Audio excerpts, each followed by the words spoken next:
Hello and welcome everyone. So in this video we'll talk about rounding whole numbers. We'll see how we can round whole numbers to the nearest place value.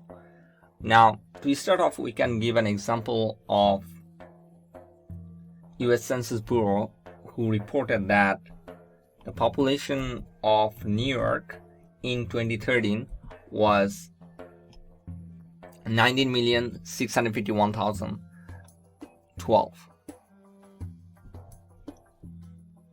Now, instead of going into this exact number, they could have mentioned that the population is approximately 20 million. This word approximately means that 20 million is not the exact population, but it's close to the exact value. This process of approximating a number is called rounding. Now, numbers are rounded to a specific place value depending on how much accuracy is needed.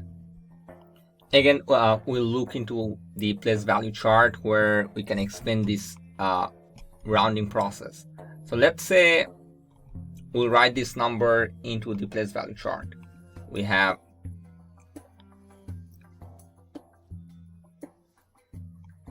$12.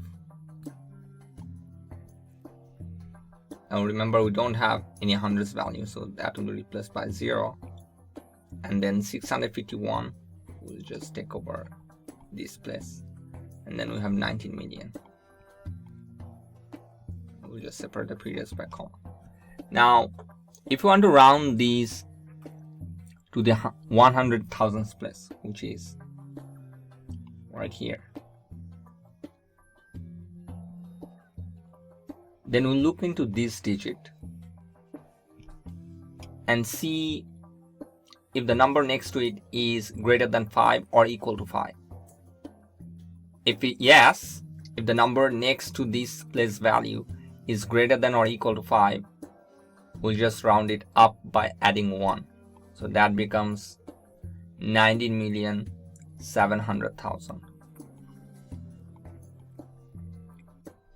This is an approximation to the 100,000th place. What if we want to round it to the 10,000th place? How would that look like? Let's see. So we'll just round this number in this place value. Again, we'll just pick up this 5 and see the number next to this 5. Is it greater than or equal to 5? We see this number 1 is not greater than or equal to 5. So we'll just round it up. We'll just keep it as it is. We'll not round it up by adding 1. So it will be 1965000.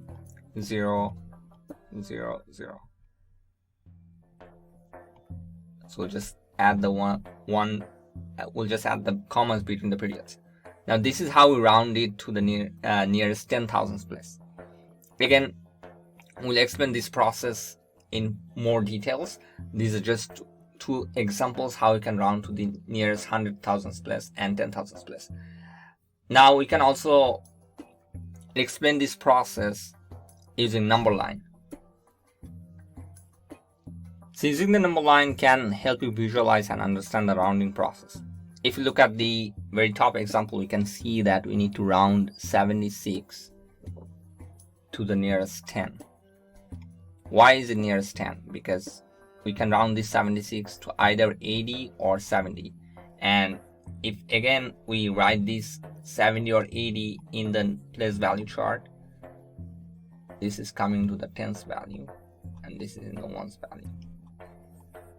So that's why we call it rounding to the nearest 10. Now, if you look at this 76 is closer to 80 or 70. If you see very closely, it's more towards the 80 region. So that's why if you round it to the nearest 10, it would be 80. Over here, we have 72. And if you look at the closeness from 70 or 80, we can see that this number 72 is closer to 70. And what happens if we have 75? Now mathematicians have agreed to round to the higher number. That means 75 would be rounded to 80. Now you can see a general process over here. To round a number to a specific place, we need to look at the number to the right of that place. If the number is less than 5, we round down. If it is greater than or equal to 5, we round up. 76 has the 7 in the tens value.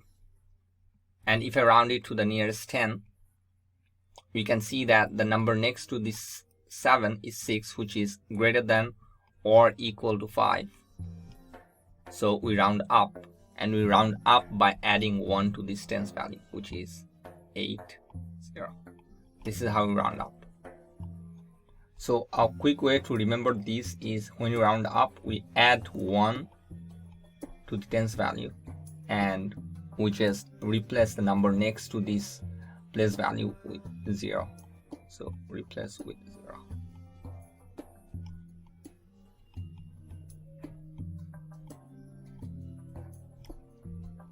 And if you look at this number 72 again, if you want to round it to the nearest 10, again we round it to this place value.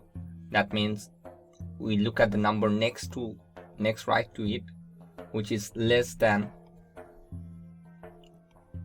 5. That means we just keep this number as it is. That becomes 7. So we do not add 1, just keep it as it is and make it 0. So replace this with 0. So keep same and replace with 0 for any numbers that's after the place value. This is how we do round the numbers. Now we'll be explaining this process in many other different chapters, but this is just a quick introduction. I hope this video has been helpful in understanding the whole number rounding. If you have any questions, feel free to ask. I'll be happy to answer the question, and I'll see you in the next video. In the next video, we'll talk about how to add whole numbers, the operations behind the whole numbers. Okay.